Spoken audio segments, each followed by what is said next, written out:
ఆ ఇద్దరు సీనియర్ నటులకి జగన్మోహన్ రెడ్డికి చెడిందా? ఆ ఇద్దరు సీనియర్ నటులు జగన్మోహన్ రెడ్డికి తూర్పు తిరిగి దండం పెట్టారా అంటే అవునని సమాధానం ఇస్తున్నారు కొంతమంది రాజకీయ విశ్లేషకులు. ఇక ఇదే అంశానికి సంబంధించి మనతో మాట్లాడేందుకు ప్రముఖ రాజకీయ విశ్లేషకులు కృష్ణకుమారి గారు మనతో ఉన్నారు. మేడంతో మాట్లాడదాం. మేడం నమస్తే. మేడం, ఆ ఇద్దరు సీనియర్ నటులకి జగన్మోహన్ రెడ్డికి చెడిందని, ఆ ఇద్దరు సీనియర్ నటులు జగన్మోహన్ రెడ్డికి తూర్పు తిరిగి దండం పెట్టారు అంటూ కూడా ఒక వార్త ఇప్పుడు సోషల్ మీడియాలో చక్కర్లు కొడుతూ ఉంది. ఏంటి మేడం ఆ ఇద్దరు నటులు ఎవరు? అసలు నిజంగా ఆ ఇద్దరు నటులు జగన్మోహన్ రెడ్డికి తూర్పుకు తిరిగి దండం పెట్టారా? ఆ పరిస్థితి ఎందుకు వచ్చింది అంటే ఏం చెప్తారు? మీరు నటులు అంటున్నారు, నేనేమో ఒకరు విలను ఒకరు కమెడియన్ అంట. ఓకే, మోహన్ బాబు గారు విలన్.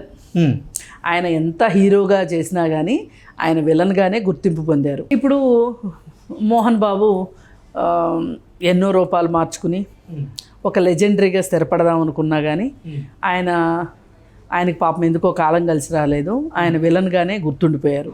ఈ రోజుకి మోహన్ బాబు అంటే 16 ఏళ్ల వయసులో విలనే గుర్తొస్తాడు. ఈ రోజుకి చంద్రమోహన్ చేతిలో చెంపదెబ్బ తిన్న మోహన్ బాబే గుర్తొస్తారు. ఆ చెంపదెబ్బ కొట్టాను అని శ్రీదేవికి చెప్పగానే ఎట్టా కొట్టావు చెప్పు అని శ్రీదేవి అడిగితే శ్రీదేవిని కూడా కొడతాడు చంద్రమోహన్. ఎంత నొప్పి పుట్టినా సంతోషంగా తన కక్ష తీరిన సంతోషాన్ని మనకి నటన ద్వారా శ్రీదేవి చూపిస్తుంది. మనకు విలన్లానే కనిపిస్తారు, అది వేరే విషయం. అలీ కమెడియన్గానే కనిపిస్తాడు. ఆ కామెడీ కూడా ఒకప్పుడు ఎంతో మంచి కామెడీ ఉండేది. ఎంతో సినిమాకి వేరియేషన్తో ఉండే కామెడీ కాస్త మురికి కమెడియన్గా మారాడు అలీ. రోజులు గడిచే కొద్దీ తనకి ప్రాభవం పెరుగుతున్న కొద్దీ తను ఇండస్ట్రీలో నిలదొక్కున్నప్పటి నుంచి మొదలెట్టి హీరో అయినప్పటికీ కూడా అతను ఒక నిర్లజ్జగా నిస్సిగ్గుగా మురికి కామెంట్లు చేసే అలీగా మిగిలాడు.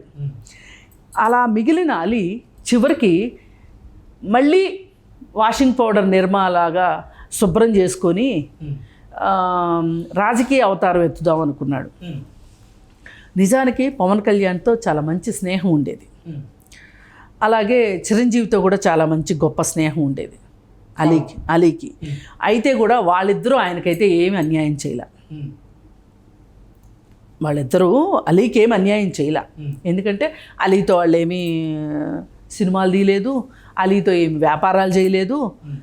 కాకపోతే వాళ్ళు చేసిన తప్పు ఏంటి అంటే నువ్వు కూడా రాజకీయాల్లోకి రా అని అడగలేదంట అలీని. ఒకసారి అలీ అదే చెప్తున్నాడు, నన్ను అడగలేదు వాళ్ళు, కానీ నన్ను జగన్మోహన్ రెడ్డి గారు అడిగారు. మరి అంత స్నేహం ఇంత స్నేహం అనేటప్పుడు నన్ను అడగొచ్చు కదా. అందుకని చెప్పి ఆయనకి పిల్లనిలేదని బాధ వచ్చేసేసి అక్కడికి వెళ్ళి కారు కూతలు మాట్లాడాడు పవన్ కళ్యాణ్ మీద. జగన్మోహన్ రెడ్డి పార్టీలో చేరగానే చాలా కారు కూతలు మాట్లాడాడు. తెలియదు ఈయనకి జగన్మోహన్ రెడ్డి ఎలా వాడటానికి తీసుకున్నాడో. జగన్మోహన్ రెడ్డి ఎవరి మీద కక్ష తీర్చుకోవాలి అనుకుంటే వాళ్ళకి సన్నిహితంగా ఉన్న వాళ్ళకే గాలం వేస్తాడు అనే సంగతి వీళ్ళకి తెలీదు. తెలియక పాపం వల్ల చిక్కిని ఈ ఇప్పుడు మాట్లాడుకున్న విలన్ కానీ ఇప్పుడు మాట్లాడుకునే కమెడియన్ కానీ చిక్కారు. చిక్కి అక్కడికి వెళ్ళిన తర్వాత బాగా వాడారు. అసలు ఆ వాడకం కూడా మామూలుగా లేదు. కొడాలి నానిని వాడినట్లు, రోజాని వాడినట్లు, అలాగే వల్లభనేని వంశీని వాడినట్టు, వీళ్ళందరినీ వాడినట్టు వీళ్ళిద్దరిని కూడా బాగా వాడారు. వాడేసేసిన తర్వాత ఇంకేళ్ళ వాడకంతో అవసరం లేదు అన్నప్పుడు టిష్యూ పేపర్ మాదిరి వాడేసిన టిష్యూ పేపర్ మాదిరి అంటే ఇంకెవ్వరు వాడుకుంటానికి పనికిరాదు. ఇప్పుడు మామూలుగా అవసరం లేదనుకోండి, మనం టిష్యూ పేపరు పక్కన పెట్టేస్తాం. ఏం చేస్తాడంటే జగన్మోహన్ రెడ్డి టిష్యూ పేపర్ని నలిపి అక్కడ పెడతాడు. ముక్కు చీదుకున్నా చీదుకోకపోయినా నలిపి అక్కడ పెడతాడు. ఎందుకు? అది వాడేసింది కావచ్చు, ఇంకా వాడటానికి అవసరం లేదు అన్న పద్ధతిలో వాడతాడు. అలా అలీని బాగా వాడేశాడు. వాడేసి పనికిరాని ఒక పోస్ట్ ఇచ్చాడు పోయినసారి. ఏంటది? ఫిలిం డెవలప్మెంట్ కార్పొరేషన్కి సంబంధించిందో ఏదో ఒక పోస్ట్ ఇచ్చాడు. దిక్కుమాలిన పోస్ట్ వచ్చి మొహాన పడేశాడు. పడేసి ఈ ఎన్నికల దాకా లాగాడు అలీని. అంటే అలీ అప్పుడు ఏమనుకున్నాడంటే, సరే ఆ ఎన్నికల్లో అవ్వలేదు కదా, ఈసారి ఎన్నికల్లో నాకు ఇస్తారు, ఖచ్చితంగా ఎమ్మెల్యేనో ఎంపీనో ఇస్తారు అనుకున్నాడు. అనుకుని వెయిట్ చేశాడు. వెయిట్ చేసిన తర్వాత ఇప్పుడు ఈసారి కూడా మొండిచేయి చూపించాడు. మోహన్ బాబు సంగతి సరే. మోహన్ బాబుని ఎలా వాడాడు? చంద్రబాబు నాయుడు హయాంలో ఫీజు రీఎంబర్స్మెంట్ డబ్బులు ఇవ్వలేదు అని చెప్పి కుటుంబ సమేతంగా నడి రోడ్లో కూర్చున్నాడు. మోహన్ బాబు పిల్లలు అందరూ కూర్చొని చంద్రబాబు నాయుడిని ఎంత అబాస్పాలు చెయ్యాలో అనుకుని అంత అబాస్పాలు చేశారు. చేసి వాడారు. ఇంకా రకరకాలుగా వాడారు, అది వేరే విషయం. వాడిన తర్వాత చివరికి ఆయనకి మొండి చేయి చూపించారు. ఆయన ఏమనుకుని ఉంటాడంటే, కనీసం నేను ఎన్నో పోస్టులు చేశాను, ఇప్పుడు Andhra Pradesh film development corporation chairman గాను అలాంటి పోస్ట్ ఏమన్నా ఇస్తాడనుకున్నాడా, లేకపోతే టీటీడీ చైర్మన్ ఇస్తాడనుకున్నాడో, ఏవో అయితే మటుకు ఆశలు అయితే ఉన్నాయి మోహన్ బాబుకి. అవి నెరవేరలేదు. ఆయనైతే ప్రత్యక్ష రాజకీయాల్లో పోటీ చేసే ఓపికలో ఉన్నాడని అయితే నేను అనుకోను. కానీ ఆయనకి మొండి చేయి చూపించారు. అలీ బాధ ఏంటి అంటే, అలీ చాలా సేవా కార్యక్రమాలు చేస్తాడు. సేవా కార్యక్రమాలు చేస్తా కుట్టు మిషన్లు ఇస్తాడు. తన పుట్టినరోజు సందర్భంగా, వాళ్ళ నాన్న పుట్టినరోజు సందర్భంగా చాలా చేస్తూ ఉంటాడు.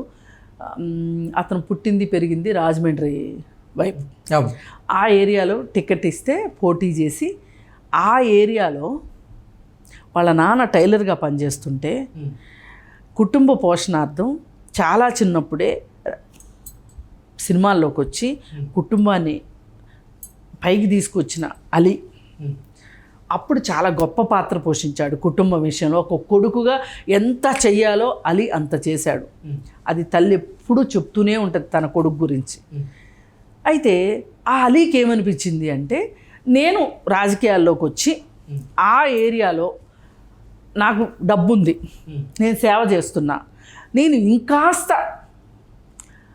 సేవ చెయ్యాలి, నేను ఇంకా చాలామందికి తెలియాలి అనే ఒక కీర్తికాంక్ష పట్టుకుంది అలీని. అందుకే అంత ధైర్యం చేసి జగన్మోహన్ రెడ్డి పార్టీలో చేరాడు. సార్ చేర్చుకునేటప్పుడు అన్ని మంచి కబుర్లు సమ్మగా చెప్తాడు. అంతా అయిపోయాక మొండి చేయి చూపిస్తాడు. పైగా ఇంకోటి ఏంటి అంటే, ఈ సందర్భంలో అలీ గురించి మాట్లాడుకోవాల్సింది, నేను మురికి కామెడీ అన్నాను కదా, ఆ మురికి కామెడీలో నుంచి కూడా కొంచెం బయటికి రావాలనుకున్నాడు. సినిమా ఫంక్షన్లో మాట్లాడే పిచ్చి మాటలు, పిచ్చి డైలాగులు, ఎన్నో సందర్భాల్లో ఇలాంటి వాడిని చెప్పు తీసుకుని కొట్టాలని నాలాంటి వాళ్ళు కూడా మాట్లాడిన సందర్భాలు ఉన్నాయి. అంటే ఇవన్నీ కూడా వాళ్ళు చేస్తున్న తప్పులని వాళ్ళకి తెలుసు. పొగరుతో చేయని, ఇష్టంతో చేయని, అవసరంతో చేయని, చేసేది తప్పు అని తెలుసు. వీటన్నిటి నుంచి బయటికి రావడానికి ఒక రాజకీయ నాయకుడు అవతారం ఎత్తాలి. ఆ రాజకీయ నాయకుడి అవతారం కూడా కేవలం రాజకీయ నాయకుడిగా ఉండిపోతే కాదు, గెలవాలి, గెలిచి చట్టసభల్లోకి రావాలి, వచ్చి చట్టసభల్లో మాట్లాడితే కానీ వీళ్ళకి పాతయన్నీ పాతరబడిపోవు అని వీళ్ళు అనుకుంటారు. అందుకోసమే ఆయన టిక్కెట్ ఇవ్వలేదు అని తెలియగానే, ఇవ్వడు అని అర్థం కాగానే కన్నీళ్ల పర్యంతం అయిపోయాడని చెప్పి తెలిసింది, వార్తలు వచ్చింది. ఆ ఇద్దరు ఈ రోజున తూర్పు తిరిగి దండం పెడుతున్నారా, లేకపోతే కన్నీళ్లతో దిండ్లు తడిపేసుకుంటున్నారో మనకు తెలియదు. కానీ మామూలుగా అసలు వాళ్ళిద్దరికి గ్లిజరిన్ అవసరం లేదంట, ఏడవమంటే ఏడుస్తారంట. అంటే మోహన్ బాబు యూనివర్సిటీకి సంబంధించినటువంటి కొన్ని ఫండ్స్ రాలేదని, అంటే ఆయనకి రావాల్సినటువంటి ఫీజు రీయింబర్స్మెంట్కి సంబంధించిన ఇప్పుడు బకాయిలు ఇవ్వల మోహన్ బాబుకి. ఆర్థికంగా బాగానే దెబ్బతీశాడు. నేను అది చెప్పడం మర్చిపోయాను ఇందాక.